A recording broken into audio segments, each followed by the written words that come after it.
Welcome to Hymnal Harmonizer's Hub. This video is your complete guide to singing this beloved hymn in harmony. We've included separate chapters for each part, so you can easily jump to the line you're learning or listen to the full harmony from start to finish. Whether you're new to singing parts or already familiar with your voice section, this guide is made for you. Be sure to subscribe so you don't miss our next hymn. Let's keep traditional hymns alive together. Let's begin with a full SATB playback. This uses a closed score. Soprano and alto are on the treble clef. Tenor and bass are on the bass clef. Each line is harmonized and equally audible. Let's listen once through the hymn.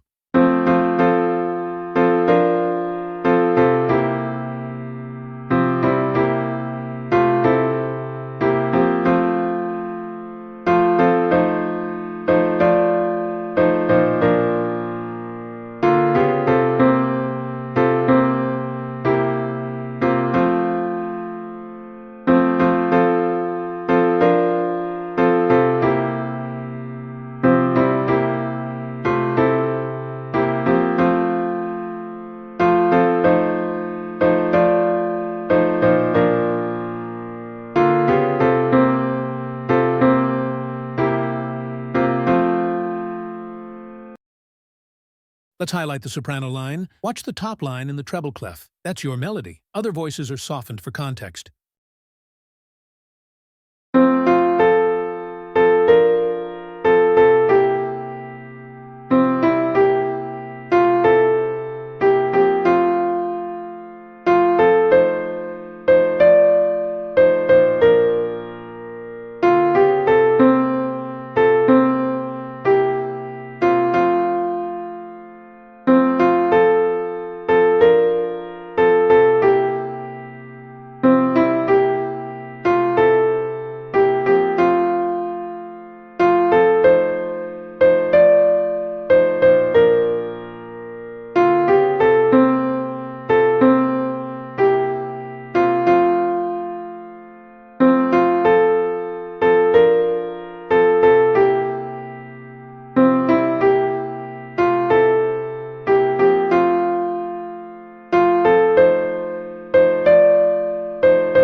Now for the alto part. Follow the bottom line in the treble clef. You'll hear the soprano above you, with tenor and bass below, softened in volume.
Here's the tenor line. Focus on the top line in the bass clef. The harmony above and below gives you support, but the tenor is front and center.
Let's move to the bass. You'll find your notes on the bottom line in the bass clef. Sing along while the upper parts remain in the background.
now go through the full SATB again, this time with all repetitions included. Use this to practice blending your part with the others in the complete flow of the hymn.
Thank you for watching until the end. Give this video a like to help others find it too. With 50 likes, we unlock a version with synthesized vocals of this hymn for everyone to learn more with ease. Lastly, we invite you to join